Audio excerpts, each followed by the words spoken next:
Hello, Math 10. We are going to be taking a look at section 3.3 today. It's the second to last section of chapter 3, so I think it'll seem like it's going by pretty fast. But that's okay, because you're almost back at room 300 again starting next week, so it'll be nice to sort of have a short chapter. We can finish up and then move on to new stuff when you return. I'll just remind you that we do have a unit test when we get back. We will be doing 3.3 today and 3.4 on Thursday, and then there's a chapter review on the Friday. So when you come back on the Monday, there's going to be a chapter exam. And that might worry you a bit because maybe you're worried, oh no, there's no time to ask questions. So make sure that you're not behind on any of the assignments, and make sure that you're asking questions in teams or coming in flex time. I cannot be available on Wednesday afternoon flex time, just so you know, but Wednesday morning and Thursday morning and afternoon flex times, I'm totally open and available. So if you're having any troubles, those will be the times to come in and check it out. So without further ado, we'll get into 3.3, which is all about linear equations. Linear equations, basically we're going to be graphing. Graphing straight lines is really what we're doing here today, and some of you have some experience from that. I think we've all done that in grade 9. Some of you may remember it less than others, I don't know, but I'll show you how to do it and show you how to do every single question, or at least how to do all the types of questions we're going to be doing, and I'll give you lots of questions to practice and get good at this stuff. So let's take a look. So they start off in the book, if you're following along in the workbook, just talking about a couple definitions. They use the word expressions and equations. To be honest, these won't come up too much here, but I thought it might be interesting just to know what these words mean, because I remember in high school people saying expression and things, and I'd be like, I don't know what they're talking about. So it turns out an expression is just a collection of numbers, variables, and operation signs, which is like, plus and minus and divide and square root. So, take a look at all these things. These are all expressions. 5 is an expression, 2x minus 3, and so on. They're expressions. Notice there's no equal sign in there. They're not equal to anything. It's just an expression. It's just some numbers and variables being added, or some operation being applied to them. An equation is a little bit different. An equation is basically two expressions that are equal to each other, and they're on either side of the equal sign. So notice that for all these equations, there's an equal sign, and on the left there's an expression, and on the right there's an expression. And those two expressions are meant to be equal. So it doesn't really have anything to do with what we're doing, but hey, there you go. Now you know the difference between expressions and equations. And then in particular, we're taking a look at linear equations today, and they'll have the form like this, basically. And we're going to see how to graph them, and it's going to be no big deal. I mean, it might be a big deal, and some of you might struggle with it totally. But I think if you take a look at the techniques we're going to use, you will, not go too far wrong if you use these techniques. Sometimes you might mess them up, though. That's totally understandable. So here is basically the heart of everything here, graphing linear equations. So the way that we're going to do this is basically make a little table of values like this. So here's our equation, 3x plus 2y equals 6. And so the solution is to make a table of values. I would always pick x is 0, y is 0, and then just some other fairly easy number to calculate. Like they chose -2, for example. And then just plug in x is 0 and find out what y is. Plug in y is 0 and find out what x is. And then find out, I guess, whatever your number you chose. Again, they chose -2. Plug that in and see what the other value is. Once you have 3 points, you can plot that on a graph and see how it goes. So for example, in this little bit of math here, the student who did that, I guess the publisher of this book technically, but we'll pretend it's a student, I guess, they plugged in x is 0, and they got, found out that 3 times 0 is 0, so it's really just 2y equals 6. So 2 times something equals 6. What's that something? It's 3. So cool. So they kind of just fill in their table. When x is 0, y is 3. Then they did it again for y is 0. So they plug in y is 0, and they find out that 2 times 0 is 0, so it's really 3x equals 6. So I guess that means x has got to be 2.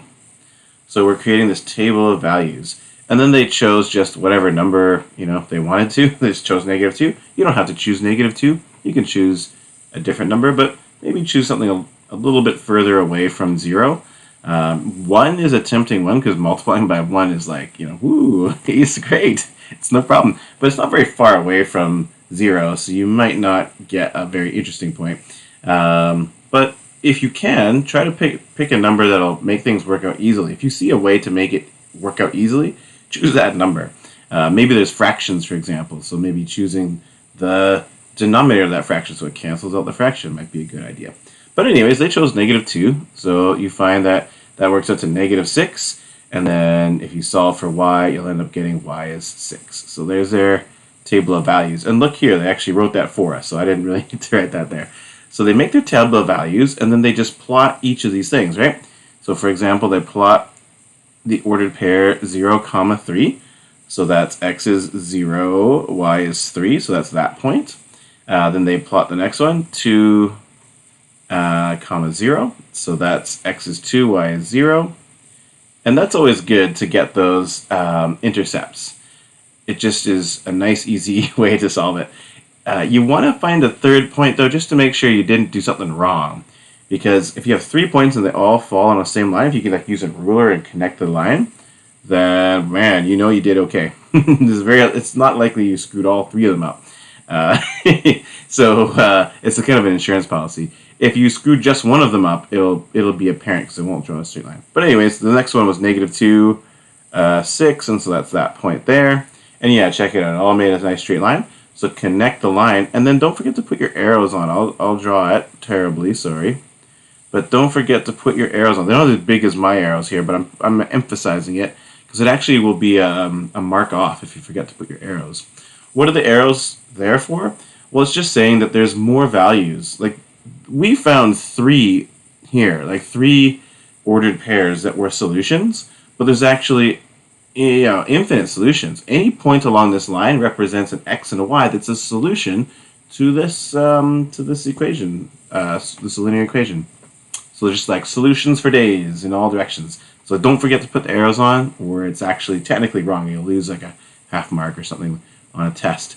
I don't think I'd take a half mark off every single one if you forgot all of your arrows. Like, that's like, some kind of doomsday situation. But it's easy marks to draw arrows on lines. So don't forget, it's just the best, easiest way to do it. So hey, check it out. The arrows on the line indicate it continues indefinitely in both directions. So don't forget to indicate that indefinite continuation. Here is some stuff that's a little bit not that important in this particular lesson, but they do have some things. I didn't really mention this before, but these are just sort of other words that describe sort of your x. So things like domain, input, and independent variable. These were touched on in previous lessons just a little bit, and definitely in the workbook. I didn't talk about it too much, but these are all sort of all things that you could say about x. It's x is the domain. It's also referred to sometimes as the input and as the independent variable, whereas y is the range, or sometimes it's called the output, and it is the dependent variable.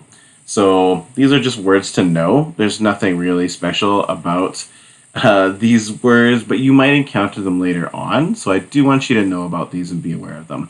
I won't go into too much detail right now because I want to jump into some graphing. Let's do some graphing. All right. So here's an example of some graphing. I guess we just did an example of graphing. Here's another example of graphing. Actually, I'll let you read this one over. It is kind of interesting that there's a fraction involved here that could make some of your math a little bit tricky. Not gonna lie. Fractions obviously not everybody's favorite thing, so you might have to see how to deal with that. But there's some nice ways to deal with that. So, for example, check out the values that this student chose. They chose x is 0, x is 3, and x is -3. What a smart set of values. Why? Well, first of all, when you choose x is 0, that's this math here. Well, you're timesing the fraction by 0, so that just gets rid of the fraction. So smart, right? Make this easy if you can. So that works out to be 4. You just times negative 2/3 by 0, you get 0, so you're left off with a 4. Beautiful. The next choice they made was they chose 3. Why 3?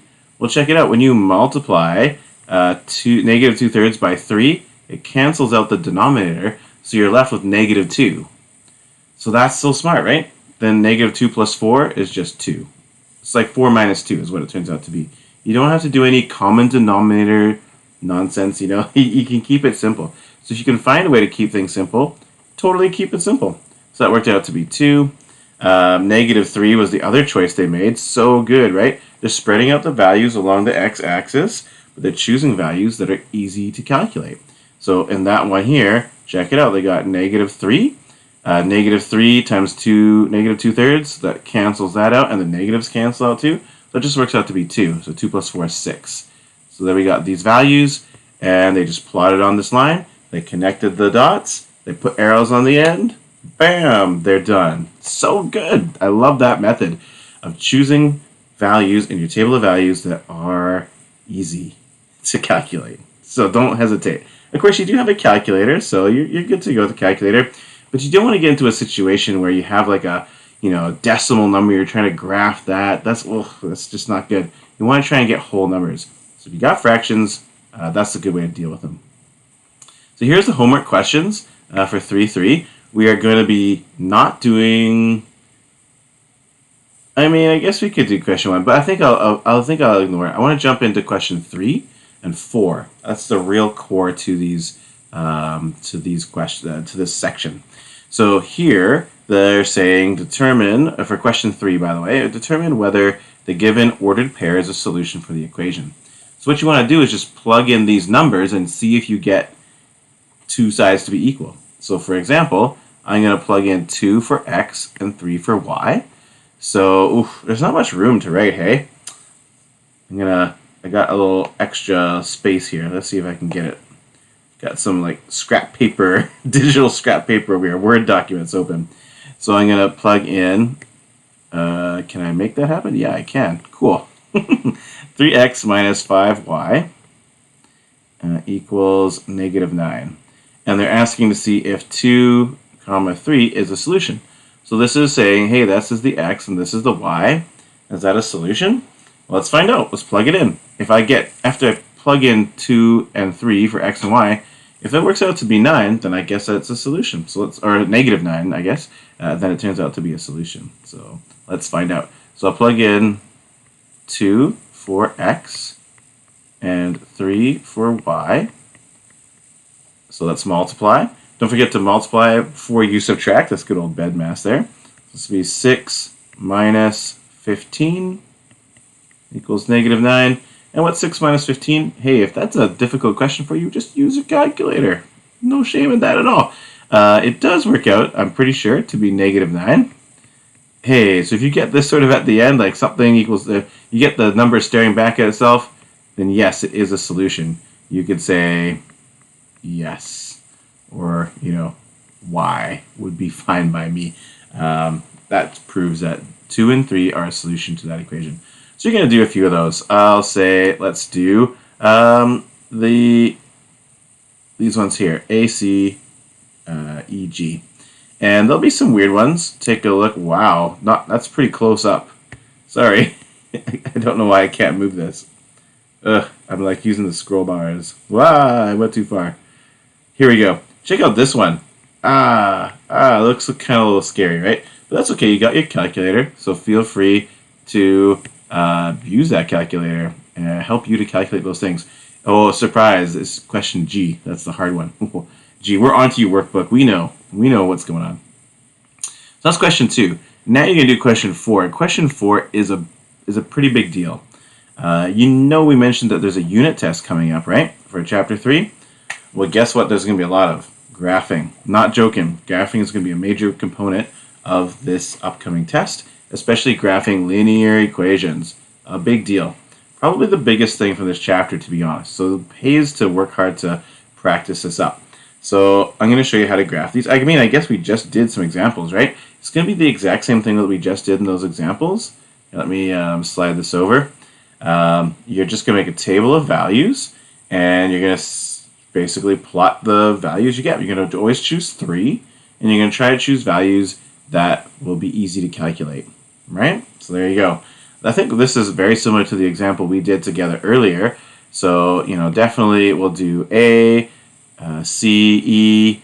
Let's jump ahead to maybe G and see what G is all about. Yeah, for G.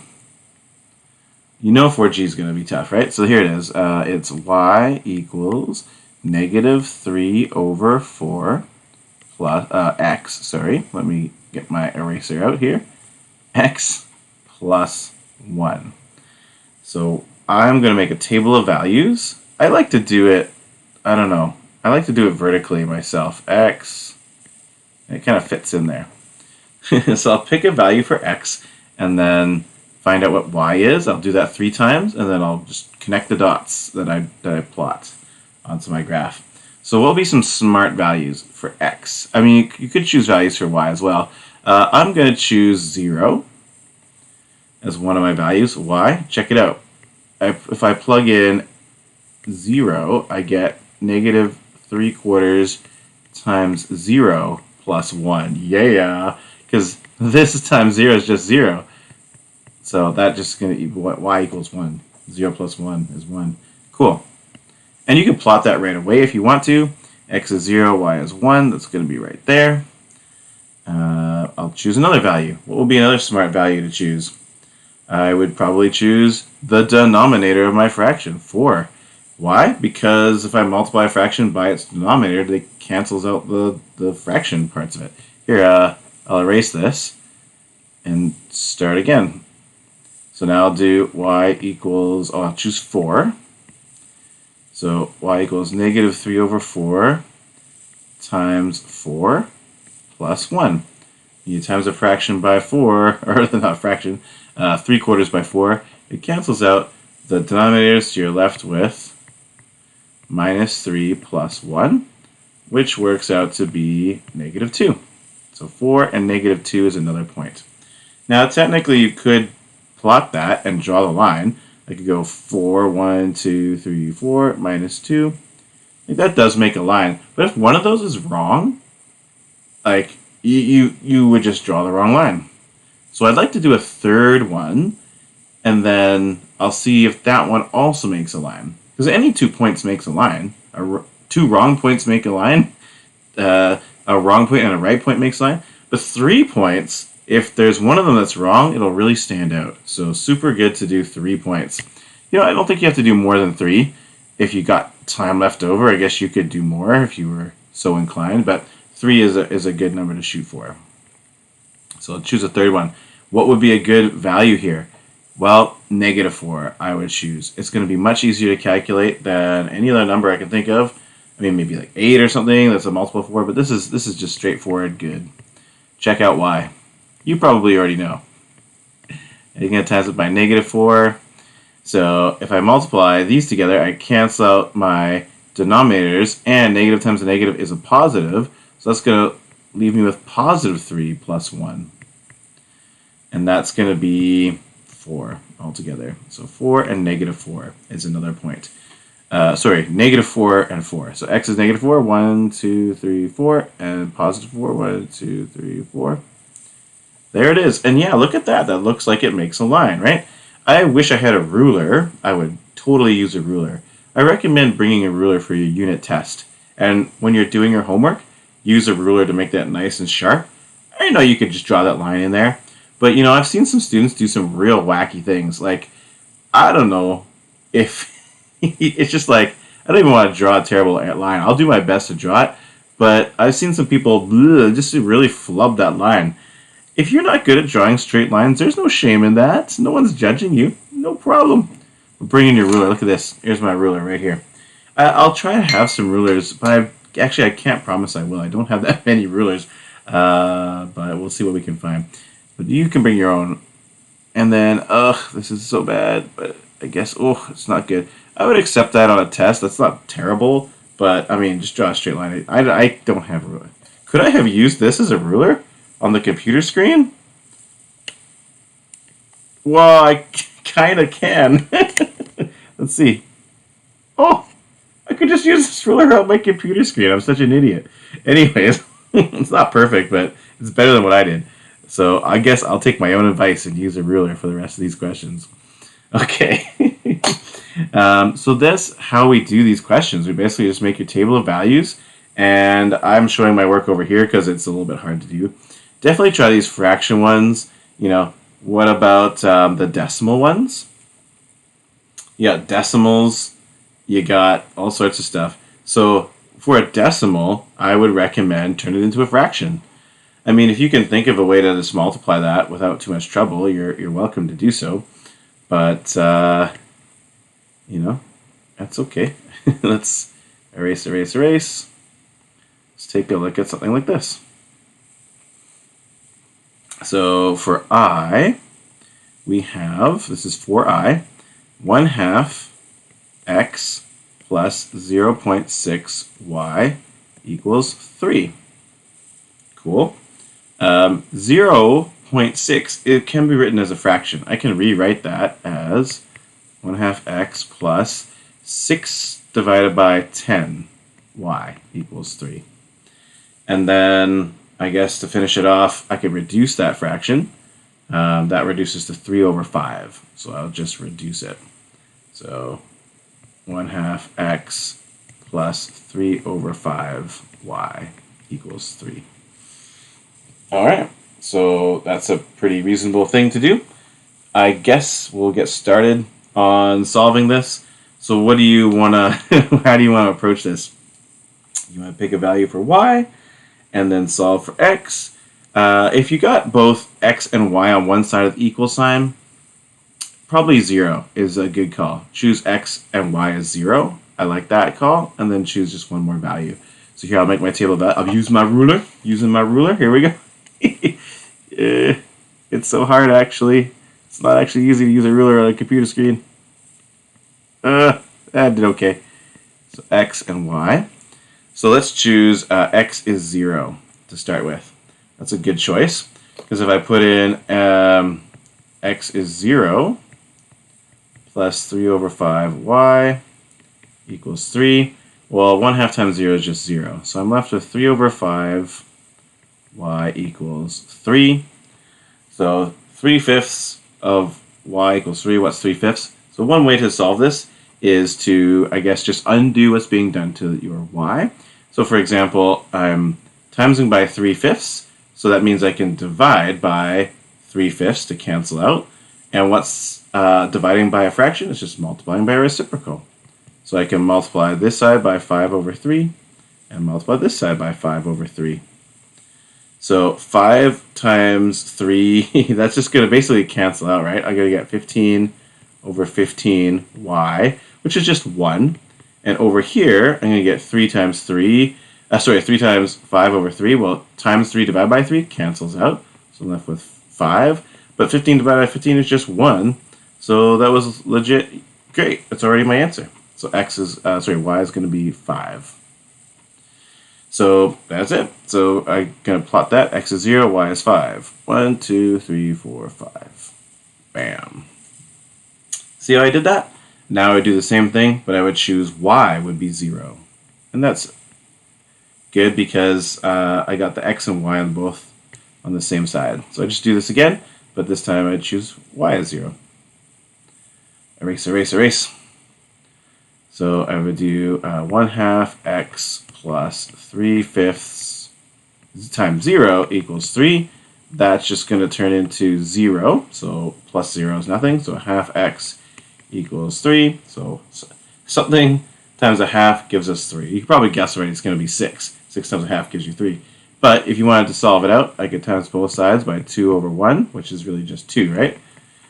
2 over 1 times 1/2 is just going to give us 1.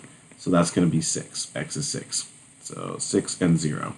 So I can plot that. 6 is 0. 6 is 1, 2, 3, 4, 5, 6. And y is 0. So you might be like, where's a good value now to pick? I don't really have a good answer for that. I'm just off the top of my head, like nothing really comes out. Nothing really makes me feel like, oh yeah, great. I'll happily choose that value. I mean, you can probably just choose the worst fraction. Oh, I erased the wrong one. And try to cancel that out. No, I meant to write 3 over 5 y equals 3. So maybe I would choose, I don't know. Maybe I would choose x is 2. I'm not sure. Hey, you know what? I'm gonna do a little cheat. I'm gonna assume my answers are right for just a minute. I'm just gonna draw that line and see if there's anything that comes out real nice. Let's put that ruler on there and try and get a real nice straight line. Now, does anything seem to go through one point? I mean, I kind of didn't draw a great line, so it's hard to say. 1 looks like it's not bad, but I don't really want to do 1. They all don't seem to come out to anything particularly great. So, I guess I'll just pick a value. I'll choose x as 2. So 1/2 times 2 plus 3 over 5 y equals 3. Now, I'm going to get a value for this, and I'm going to see if it's roughly where I want. What do I expect it to be? So I expect it, if it's at 2, 1, 2, it'll be a little bit, maybe 3-ish. Like just a little bit higher than 3, maybe. I don't know if I just drew a bad line because I'm using poor tools here. But we'll see. So that's what I'm expecting it to be about. So what is, if we keep going, we have 2 times 1/2. This gives us 1 plus 3 over 5 y equals 3. So now I can just undo what's being done to my y. So I'll subtract 1 off both sides. That'll undo the plus 1. So do -1 here and -1 here. So you get 3/5 y equals 2. And then I have to multiply both sides by the reciprocal of that fraction to get rid of it. Just erase that there. So I'll times by 5 over 3. And this didn't turn out to be particularly nice, did it? Nothing's canceling here. So I'll get y equals 10 over 3, which is about, what is it, 3.3 repeating or something? Is that, I don't know. Here, let's get the calculator out. Calculator, my friend, help me calculate things. Yeah, 3.3 repeating. So yeah, that looks like that would be correct, right? That's about 3 1/3. So I feel like these values are good. Don't forget to put your arrows on the end. Easy marks to put arrows on your lines. So there you go. And of course you have a calculator, right? You don't have to be independent on this. You can work. And if you prefer, you could just, like I converted these to fractions. If you prefer, you could do this whole question but with decimals instead, because you're not necessarily bound by like having to do this with mental math. You could do this calculations on your calculator. So you could have instead converted this to 0.5x plus 0.6y equals 3. And you could have just went with that and just used your calculator instead to just calculate any old values where you're going to get maybe decimals and stuff. And it's not easy to plot, but if you're at a pinch and you can't find a better way, then it might be a direction to go. Okay, well, folks, I've been talking for a long time. It's a long video. Sorry I didn't break that up. I guess I just got carried away. So I'd like you to go ahead and try quite a few questions here. I think it's worthwhile. Let's see, A, C, E. We already did G and I together. So I want to make sure that you get enough stuff. So I guess I'm going to say all of question 4. Yeah, it's a lot, hey? But it's not. It is a lot, but it is also really good. It's super good because this is going to be what you can be tested on. I mean, other things too, but this will be a big thing. So all of question 4. There are some word problems in question 5, 6, 7, 8. They're not really that big a deal, to be honest. It's not that big a deal. They're really just the same thing of what we've already been doing. They just have words on them, but you can see there's an equation here. And they've hidden the x and y in a t and an n, but check it out. You can see down here that t is really x. This is the x-axis, right? So it's just a t is the x, and n is on your y-axis, so n is really the y. So you just do exactly what we were doing. They only show one quadrant, the first quadrant. So you have to pick positive values for your x, or t in this case. but that's fine. That's no big deal. We can just work with positive values. You can choose 0 still. 0's right here. And go from there. You do have to do a bit of work to like label this because they might turn out to be pretty big numbers. Like if you plug in 0 for t, the answer is going to be 24. I don't even know if we have 24 here. So you might have to label these as like, 2, 4, 6, 8, and so on, and go up that way. That would be a fine thing to do. So, maybe try a couple of these questions out. What shall we do? 6 is actually my lucky number, weirdly enough. So let's do question 6. And hey, this one's a Christmas Day in Moose Jaw. Moose Jaw is a fantastic city. If you've never been to Moose Jaw, you should check it out. So we'll do question 8 as well. Yeah, I don't know. Looks like maybe a tricky one. So if you have trouble with question 8, do send me a message. I'll be happy to do it on a video. And then I'll make some more Moose Jaw jokes and maybe tell you the story of when I went to Moose Jaw long ago. So, anyways, thanks everybody. I hope you're having success with this. If you're not, come see me in Flex Time, either Wednesday morning would be a great time to come in. It might be too late to see this. By then, I'll put a post on Teams tonight. Or Thursday, either the morning or the afternoon Flex Time. Also, send me messages on Teams. I'd be happy to assist with whatever problems you have. Unfortunately, you can't come in on Friday for Flex Time. So yeah, I guess that sucks. If you're in the afternoon class, I guess you could come in on Monday on Flex Time. So that's a nice advantage, all you afternooners. And the morning people are probably like, "Ner." But just send me a message on Teams for sure. Okay, thanks, Matt. Take care.